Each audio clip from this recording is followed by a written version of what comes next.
All right, everybody, welcome back to another episode of Word with Ty Brownlow. I am your host, Ty Brownlow. Remember, no one is worthless, no story is worthless. Today, ladies and gentlemen, it's about health, okay? Now, if we've been watching the TV lately, for those of us who love sports, that was just a major story in sports not too long ago. On January 2nd of 2023, Damar Hamlin, safety of the Buffalo Bills, collapsed on the field of play from cardiac arrest after receiving a hit from another player. We're here to talk about CPR, okay? Cardiopulmonary resuscitation, okay? And Ms. Victoria Bugs, the best in the business, okay? Why is she the best in the business? Well, we're going to get into that. But first things first, Miss Bugs, originally from Gary, Indiana, down the street. So she's a, Midwest native like myself and served 20 years in the military. You stepped out on faith, okay? In 2015, you launched your Center for Health Educators and Safety Specialists, okay, which is a LLC. Yes. Can you talk a little bit more about that and what led you to opening up the center? So, hello, Ty. Thank you for having me on your podcast tonight. I really appreciate being on here and spending this time with you. Well, what helped me, I retired in June of 2015, but in March of 2015, I knew I was retiring from the United States Army. So I wanted to do something that would, that I could utilize my credentials that I already had, my degrees, and not let them be put to waste, because currently at that time, I really didn't know if I was going back to work for anybody. So I said, you know what, let me just use what I have and start something that I know how to do. And that was the Center for Health Educators and Safety Specialists, LLC. And what my company does, we're a premier training center that trains and certifies individuals in CPR, basic life support, and other emergency safety trainings for healthcare professionals. At that time, I was strictly healthcare professionals. I was a nurse. So why is that important? Is because a lot of the hospitals have in-services, right? We get our training for free, our BLS training, CPR training for free. Well, I opened up our center based on the fact that some of us are kind of tired after a 12-hour shift, 8-hour shift, and we just don't want to go to those in-services before work or during work, after work. Mm-hmm. I opened my business for the healthcare providers that want to come on their own time. They're not tired, or when they have the time, the availability to come. My services are convenient services for the healthcare provider. Okay. So now you bring up something very interesting, because you said some people who work in the healthcare field tired.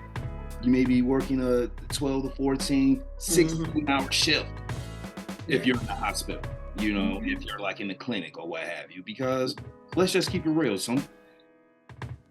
A lot of times in the medical field, you may go into a facility where the facility may not be fully staffed. So you may have to do waiting, which means that there are people doing 5, 6, 7 different jobs at one time while trying to see you as well. So they may not have the mental capacity after dealing with this for so many hours to come and, I want to learn this, I want to learn that. So do you make it convenient for them to travel to them sometimes to like go to the facilities and, instruct them? Or do they have my center offers, first I'm accredited and certified through 4 national recognized agencies, which is American Heart Association, American Red Cross, American Safety and Health Institute, and the National Safety Council. With these different agencies, they vary from offering courses online, in person. I can go to you could come to me type thing. So it'd be a blended learning. You can do the theory part online, and then you'll come to me for 1 hour to get your skills evaluated. And another important part is CPR is very important. So you want your learner to be coherent. You want them to be, you want them to have the competencies, right? To listen. You don't want anybody to be dozing off, not really paying attention, because you never know when you have to use CPR, right? So you don't want to be in a situation that you have to question yourself, do I remember? So we have a term in the military is fight as you train, right? So the way I train, it should be the way I'm fighting. You shouldn't be fighting any different from what you trained on, right? So when I teach CPR, I teach competent quality CPR. So I want you to know that I'm teaching you from a competency standpoint, that I'm qualified and competent to teach this. And the quality of education you're going to get is by far exceeding anyone's expectation as far as breaking it down, making sure your hand placements are where they need to be, and ensuring you have those landmarks. Because what we find out is people question themselves. Is my hand right? When that adrenaline pump, you're like, oh my goodness, you're trained as a CPR special, provider at that point in time. So out the blue, someone falls or collapses, just don't want to stand there because your mind is saying, I took this training, so I should be helping. So, okay. So now, okay, but you bring up a great point. I should be helping, but I'm stuck. I'm frozen because this person just collapsed. How do you talk a person through that process? Because I'm pretty sure they come in, sometimes they're just ultra nervous, like, hey, look, I feel if I put my hand here, I feel like I may cave their chest in or what have you. So, sometimes people just are not sure of themselves. How do you talk them into, hey, you know what, you got this, you went through my training, I trained you in the best quality possible, so I know these things, but how can you get them to calm down, center, and apply the correct methods? So when I train, when I'm having my training sessions, I always be transparent and let everyone know that you're going to be nervous. You're going to be nervous, whether it's my daughter swallowed a quarter before, and I was nervous. You're going to be nervous. The thing is to calm down, to breathe, because if you're frantic, oh my God, not thinking correctly, you're not going to perform, right? You're not going to perform right. You're not going to remember those landmarks. So what I always tell my individual is know what you know, calm down, know what you know.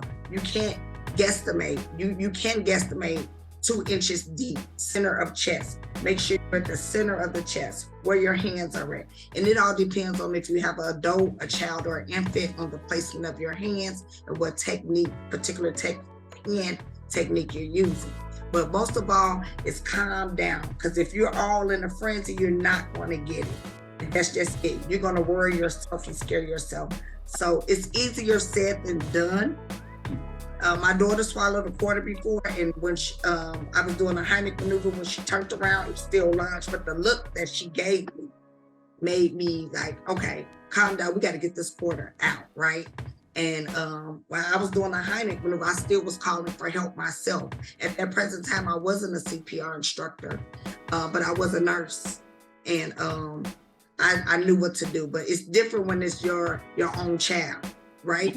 Oh, yeah. Another thing I always tell people too, some things that we learn to do, our mind tells us to do something else. So you got to remember to, with CPR specifically, remember your landmarks, center of the chest, 30 compressions, 2 rescue breaths. Another thing is a lot of people don't want to they are hesitant on performing CPR if their breaths, right? I don't want to put my mouth on a stranger. I don't know this person. The good thing is we do hands-only CPR now, right? It's continuous compressions. So it's in traditional CPR, we would do 30 compressions and 2 breaths. Right. But instead, you will give no breaths, and you will continue just to do those compressions until someone comes and relieves you. Because the main thing we're trying to get is continuous blood flow and volume to the brain. So we want to limit anyway, we want to limit any interruptions that interferes with the blood flowing. So hands-only CPR is another technique that someone can use if they're hesitant on performing the traditional 30 compressions and 2 rescue breaths. But once you get it down, you activate 911 and you assess and you do the steps, because the main thing is knowing the steps. Once you do the steps, you're good to go.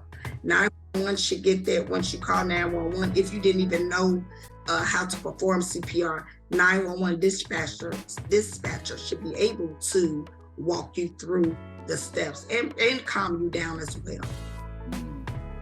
Now, I just have to ask this question because I just remember as a kid in school, even in high school, and I want to say even when my son was in school, we took classes on CPR, but somewhere over time, they gladly removed those. And, I just think about, my time as a former educator. There was only one nurse for 4 campuses. Okay? I was part of 4 campuses, but there was only one nurse for 4 campuses. So let's say in a situation like that, where you do have a student who needs CPR, what are some of the basic steps that, a person could take, school teacher, what have you, even fellow students can take towards trying to keep their classmate or teacher or what have you alive, until the paramedics can get there to do what they have to do? So what I would do first in the situation, if I come up on an unresponsive student, responsive student, I would see, now in your question, do I know CPR? No, nobody. We're just trying to get this, We're just trying to get this person, no one knows CPR because we don't have it in the schools as much as we used to. So as an educator, if I was the teacher with one nurse on the campus, I would ask anybody, does anybody know CPR in the class? That would be the first thing. It would be someone go get help or call 911. Put out because nowadays everyone has a cell phone. So I would ask them to pull out their cell phones and call 911, and I would solicit anybody that knows CPR if they could help with the assessment. Because again, I'm a teacher, I don't know CPR, I don't know if the students know, and you got to remember in this generation right now, these children know something about everything, right? They're on YouTube, they're on YouTube, they saw a TikTok or something. So these children these days will be you can say, oh yeah, I saw this TikTok and they did this. So you have a kid over there. So I would solicit out or shout out to my audience, which are my students, and ask them. If not, I will have them go, because I have a classroom, I will have them go everywhere to look for help and get that student some help. Now, in the meantime, we also need to consider timing, right? Timing is very important. 10 minutes, we have 10 minutes to get the blood flowing back to the brain. We have 10 minutes to return spontaneous circulation throughout the body. So we want to get this individual help as soon as possible and as fast as possible. So time is of the essence. Now, I also believe, I'm here in Maryland and I teach classes all the time, and I teach educators in a particular county, which is Prince George's County. I was told that, which is an African-American county, right? Predominantly, that they don't have a requirement to be certified in the school system here, where I'm in a different county, which is Anne Arundel County, and the children are required to have CPR before they graduate. Now, graduation, I think all the counties in the state of Maryland does it, but we're talking about the school, like the educators. We're talking about the educators are not required to hold this life-saving certification, right? And renew it. And again, that goes back to that one school nurse, right? that's in the school, and some that she has to respond right to emergency situation, while she's also the school nurse handling other medical conditions with different children. So that is something that needs to be addressed, I think, throughout the Maryland. I mean, about the not just the Maryland, but the Department of Education. Yeah, period. Yes. Oh, please. You look, that among other things, but no, you are correct, because at one point in time, it was required that you know this as an educator. You know, it didn't matter where you were. Like, you had to know CPR, and man, I just remember like back in the day, getting that CPR card, running out. Hey, did you get your card? Oh, look what I got. Right. I got my card. I said, oh yeah, see, look here, boy, I can save your life. Come on. Do it. Right. And you know what's so ironic is that, parents that have children that, they require their babysitters to have CPR. Yes. So I teach a CPR babysitting safety class, and a lot of kids they get more clients once they're certified versus somebody that didn't know, because if a child chokes, they know how to you help that child get the child some help versus somebody that doesn't. Man, look. It's that Midwest coming through, y'all. Okay, no, that is genius. That is genius, like on so many levels. Because as I said before, we're talking about younger athletes.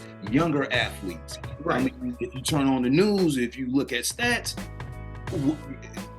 there are a lot of younger athletes today with heart conditions of many different kinds. COVID itself has put a dent in a lot of, athletes and their conditioning and this, that, and what have you.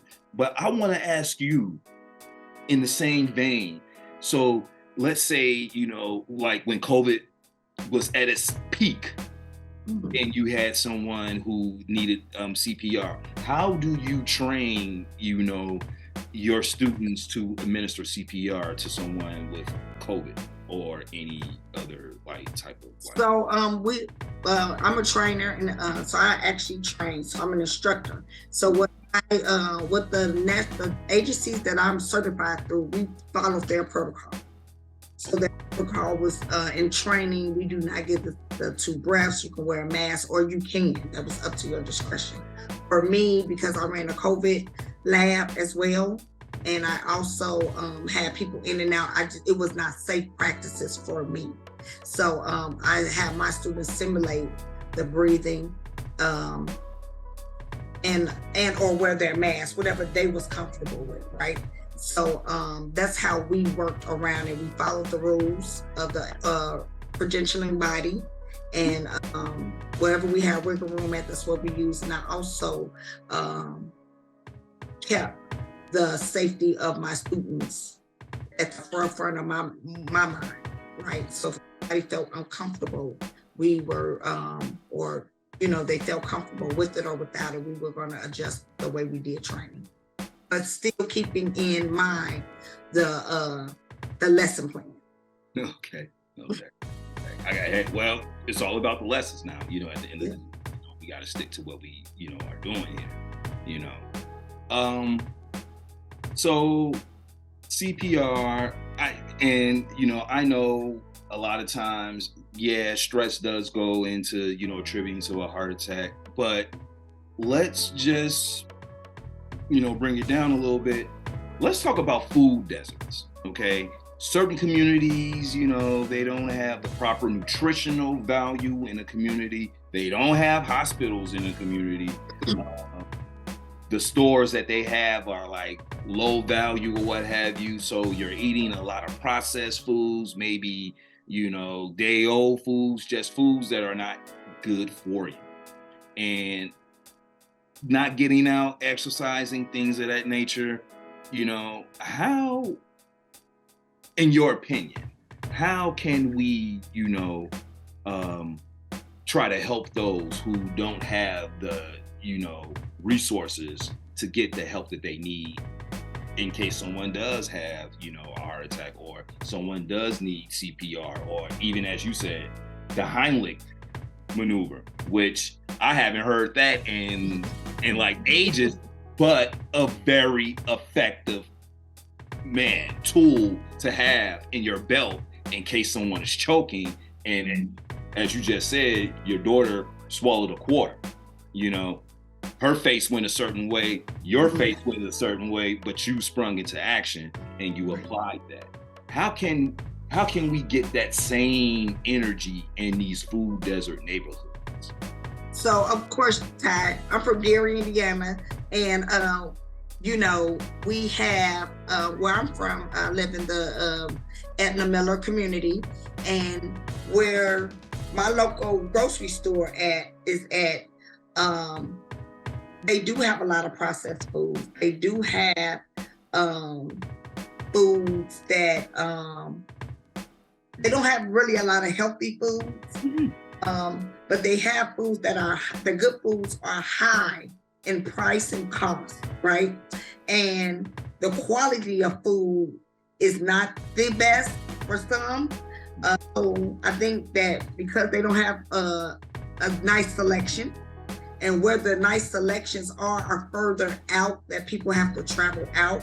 So that's a barrier. Another barrier is that the advocating in the community for better food services. And what I mean by that is someone taking a look at what the local grocery stores are providing the community and seeing what we can do, what we can do. And I say we as citizens there can check and see, is there any other place, such as the food banks? What are the food banks getting? Where are they getting their food from?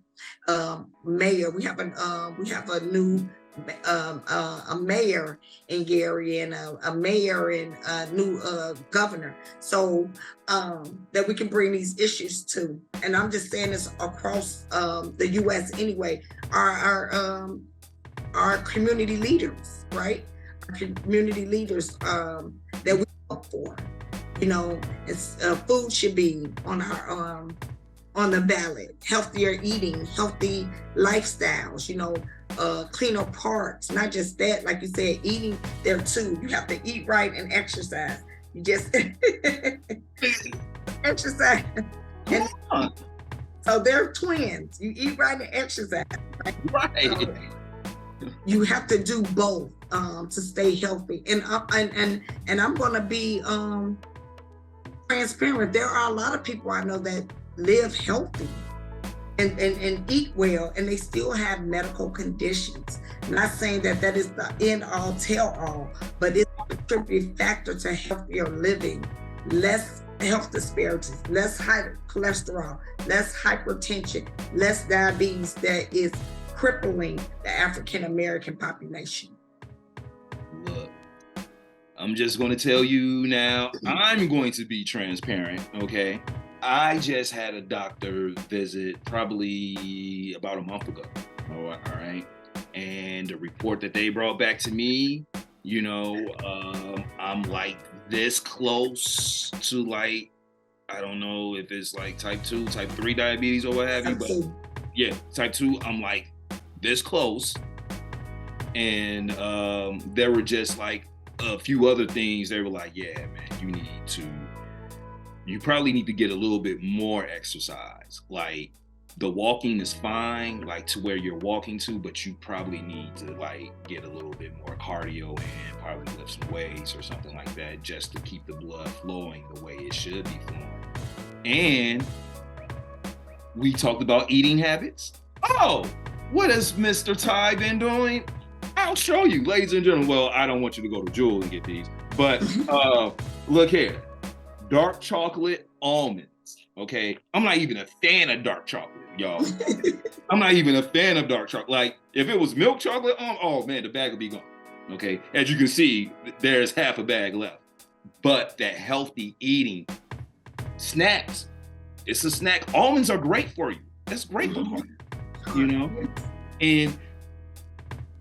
And that's my point. Ms. Bugs, look, we have kids out here.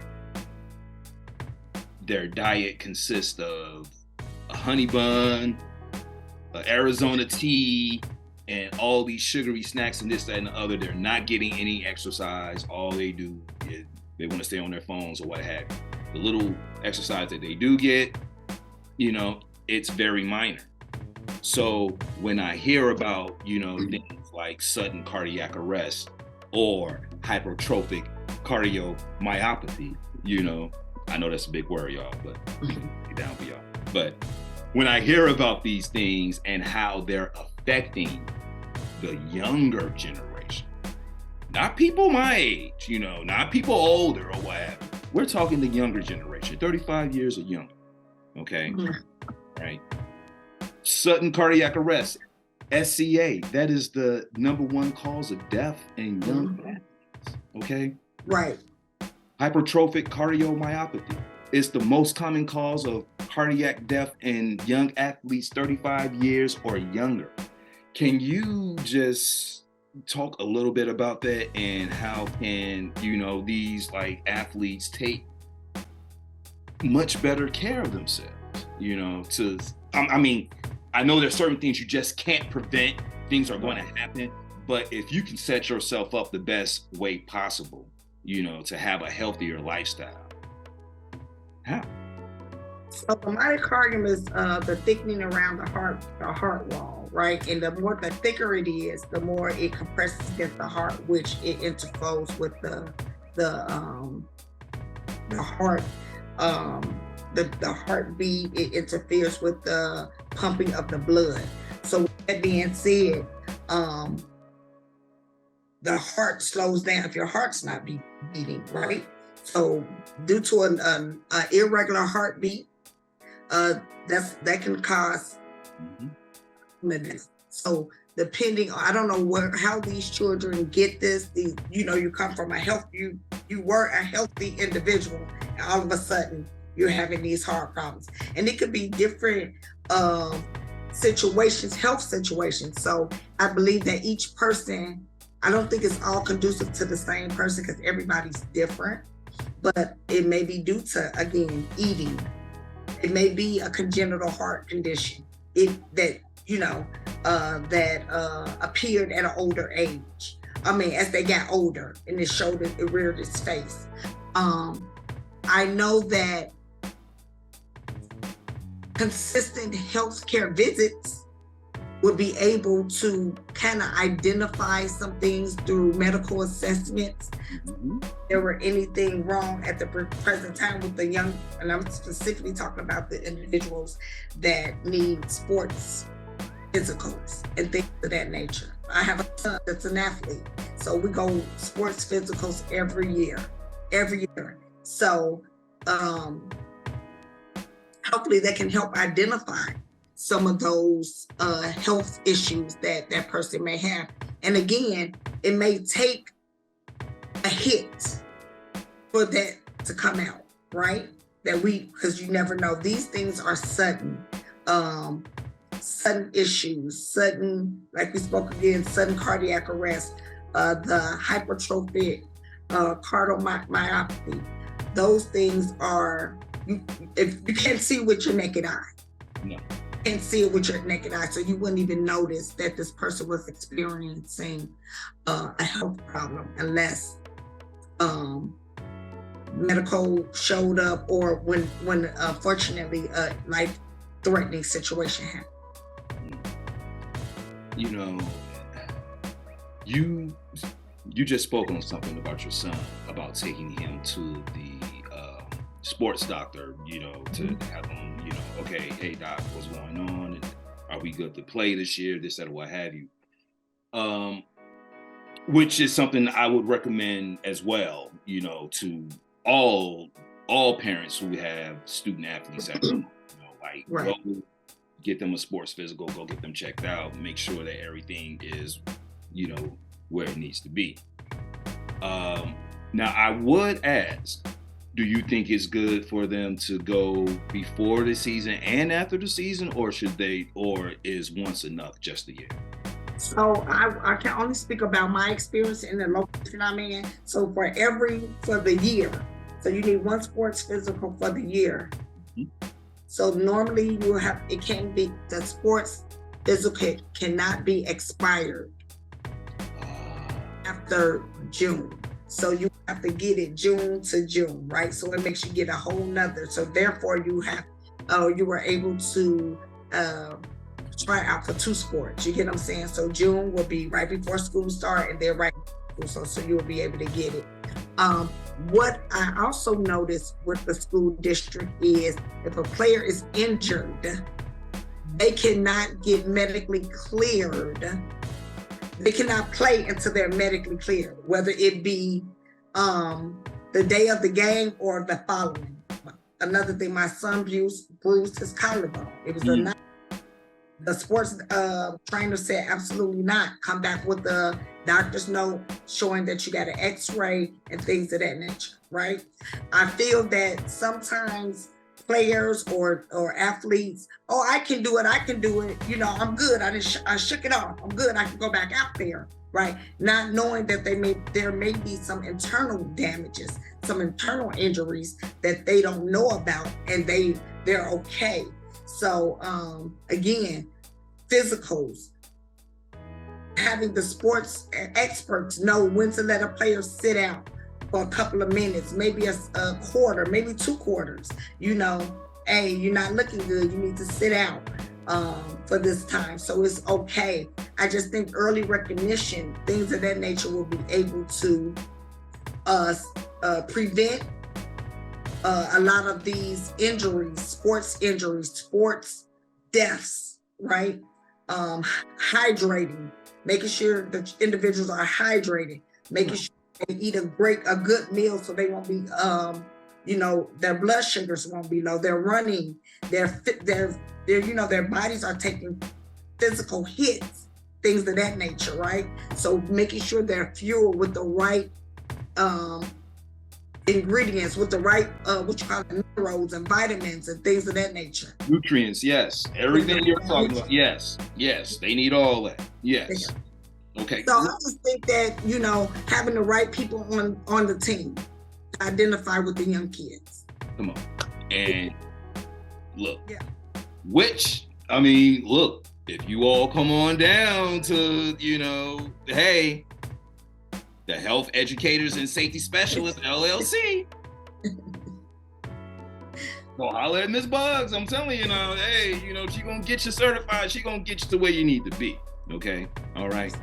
So let's talk about that. Like, if people, all jokes aside, but seriously, if people want to get in contact with you and they're looking for your services, or probably want you to come out to them or what have you, how can they get in contact with you?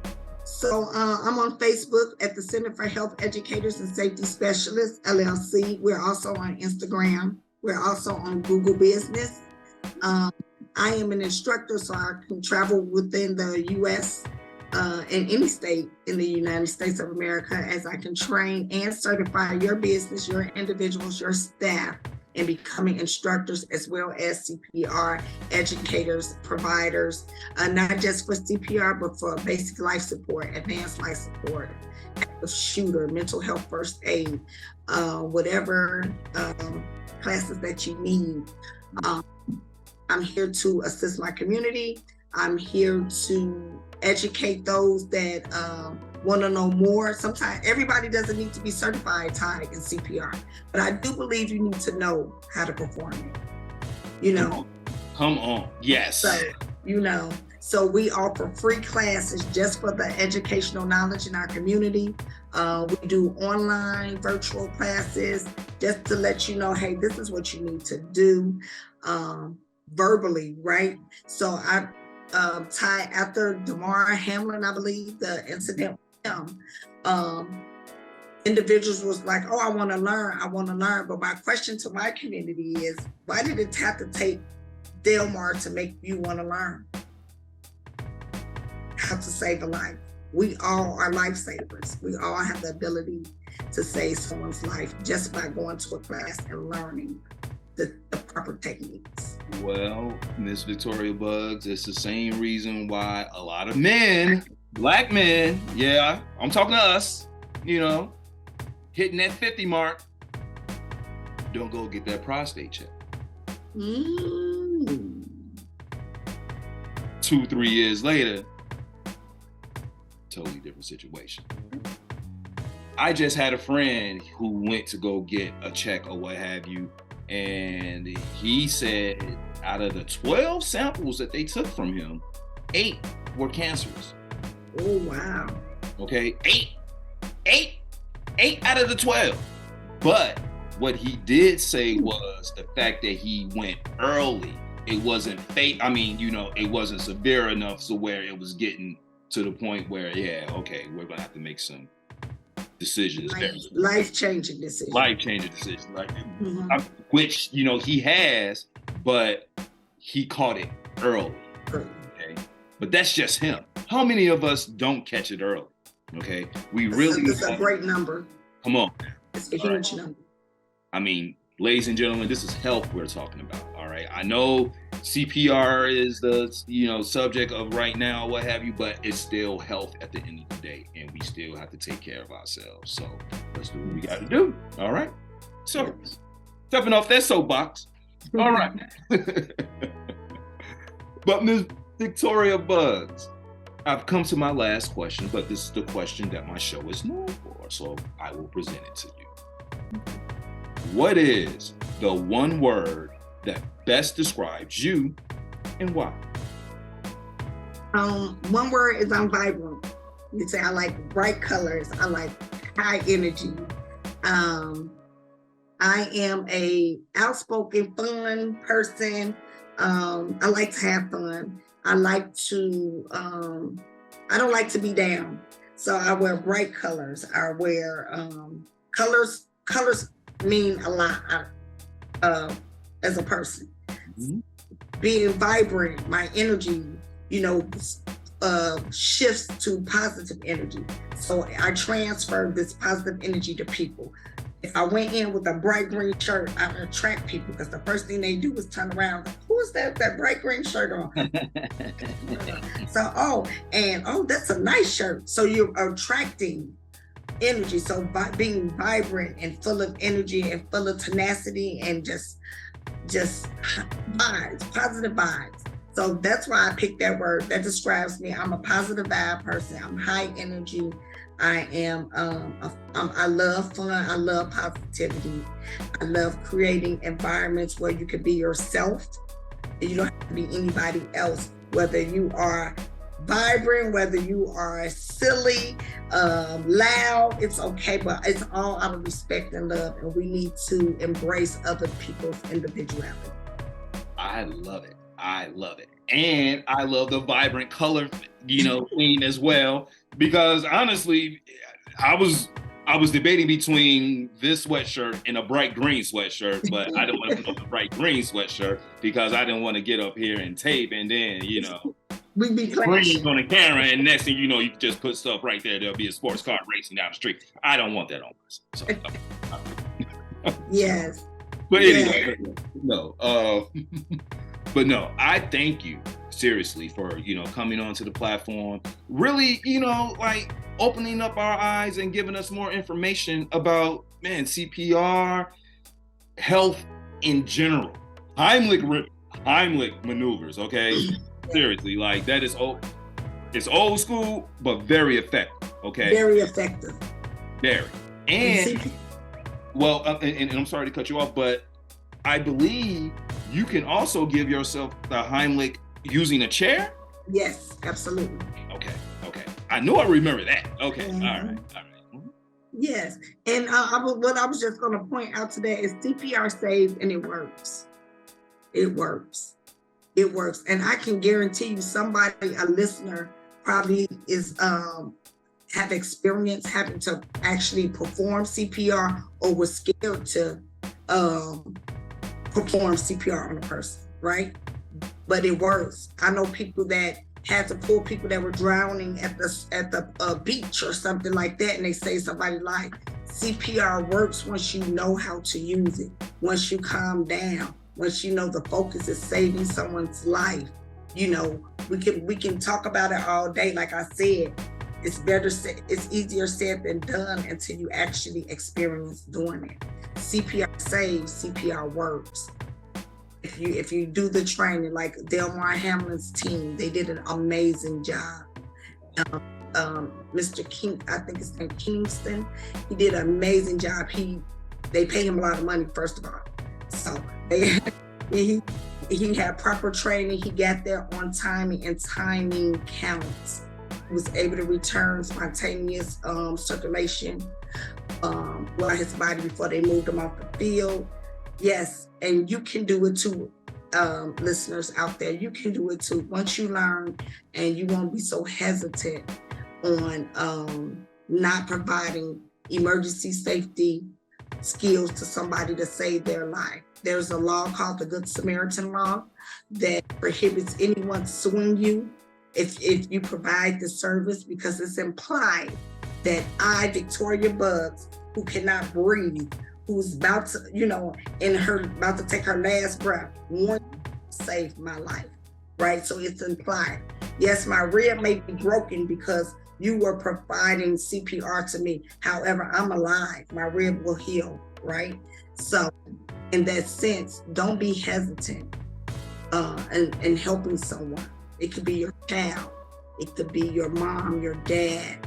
It could be a family member. I just employ people, and I challenge you all to just go to a free training class, just so you can be familiar with the techniques. And if you need to be certified, then, you can get certified and pass. Because there is a hands-on portion to get certified that you must pass the hands-on portion.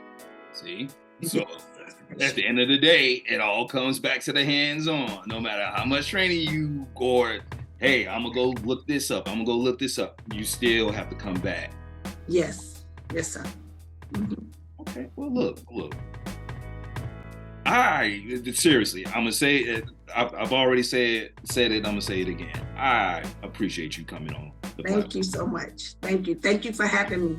Oh, you are welcome. Okay. Welcome. Yes. All right. And she's from down the street, Gary. Come on now. Y'all already know how I do about my hometown. Stop it, y'all. Yes. Okay. But look, 10 minutes, people. 10 minutes. 10 minutes is the difference between you saving someone's life or not. Let's get certified, people. Let's get these skills, okay? Let's get back to what we used to do, Let's put these down or use these for proper knowledge, and let's get the training back, okay, y'all? Come on, now. Come on. And on that note, this has been Word with Ty Brownlow. I've been your host, Ty Brownlow. Remember, no one is worthless, no story is worthless. You can follow me all social media platforms, Word with Ty Brownlow, or you could just go to my website, tybrownlow.com, get this wonderful conversation, plus other great conversations. Miss Victoria Buggs. Yes, Mr. Ty. I thank you. We out, y'all. Thank you.